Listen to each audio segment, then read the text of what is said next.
এই মুহূর্তের সবথেকে বড় ঘটনা, হু জিনতাও তিনি চীনের ক্ষমতা দখল করে নিয়েছেন, অর্থাৎ প্রাক্তন রাষ্ট্রপতি চীনের তিনি দখল করেছেন শি জিনপিংয়ের হাত থেকে, তিনি ক্ষমতা দখল করে নিয়েছেন। এই হু জিনতাওকে অপমান করে বের করে দিয়েছিলেন শি জিনপিং যখন রাষ্ট্রপতি হয়েছিলেন তখন হু জিনতাওকে তার ঘর থেকে অপমান করে বের করে দিয়েছিল এই প্রাক্তন রাষ্ট্রপতিকে। সেই হু জিনতাও এখন আবার ক্ষমতা দখল করে নিয়েছেন বলে শোনা যাচ্ছে যে তাদের যে সিজিবি সেন্ট্রাল গার্ড ব্যুরো, সেই সেন্ট্রাল গার্ড ব্যুরো এখন হু জিনতাওর হাতে রয়েছে। শি জিনপিংকে হাউস অ্যারেস্ট করা হয়েছিল, সেখান থেকে শি জিনপিং সম্ভবত দেশ ছেড়ে পালিয়েছে, অর্থাৎ চীনের পরিস্থিতি খুব খারাপ অবস্থায় দাঁড়িয়েছে।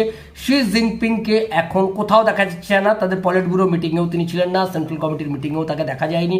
তিনি এখন আজকে থেকে যে ব্রিক্সের সম্মেলন শুরু হচ্ছে সেই ব্রিক্স সম্মেলনেও তিনি যাচ্ছেন না, ফলে এটা মনেই করে নেওয়া হয়েছিল যে শি জিনপিংয়ের বিদায় নিশ্চিত হয়ে গেছে। এখন এই খবরটা আরও নিশ্চিত হচ্ছে যে হু জিনতাওকে অপমান করে বের করে দিয়েছিল ক্ষমতা পাওয়ার পর শি জিনপিং, সেই হু জিনতাও তিনি সমস্ত পলিট ব্যুরো মেম্বারদেরকে কনভিন্স করে শি জিনপিংকে কোণঠাসা করে তার যে সমস্ত কার্যকলাপ বিগত 1.5 দশক ধরে, সেই কার্যকলাপ যে চীনকে কোণঠাসা করে দিয়েছে। অর্থনৈতিকভাবে চীনের কিছু অগ্রগতি ঘটলেও আসলে চীন কিন্তু বিশ্ব রাজনীতিতে সেভাবে ক্ষমতা, সেভাবে তার আধিপত্য বজায় রাখতে পারছে না এবং সেই সম্মান অর্জন করতে পারেন যে সম্মান ভারতবর্ষ ইতিমধ্যেই অর্জন করেছে। ভারতবর্ষ ক্ষমতার দিক থেকে পিছিয়ে থাকলেও সম্মান কিন্তু গোটা বিশ্বের তিনি সমীহ আদায় করে নিচ্ছেন, গোটা বিশ্বের কাছে জনপ্রিয় হয়ে উঠছেন। ভারতবর্ষের প্রধানমন্ত্রী ভারতবর্ষ দেশ হিসেবে, জাতি হিসেবে গোটা বিশ্বের কাছে সমাদৃত হচ্ছেন।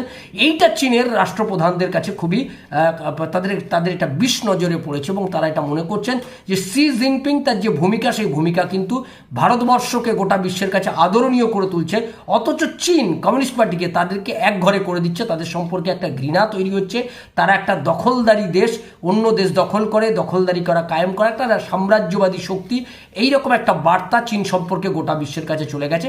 ফলে শি জিনপিংকে রেখে চীন তার জাতি হিসেবে, দেশ হিসেবে গোটা বিশ্বের কাছে ভারত যে সম্মান, যে সমাদৃত হয়েছেন সেটা পাচ্ছে না। ফলে এই মুহূর্তে চীনের এই রাষ্ট্রপতির অপসারণ করা দরকার, তাকে সরানো দরকার। এটা আমরা অনেকদিন ধরেই বলছিলাম।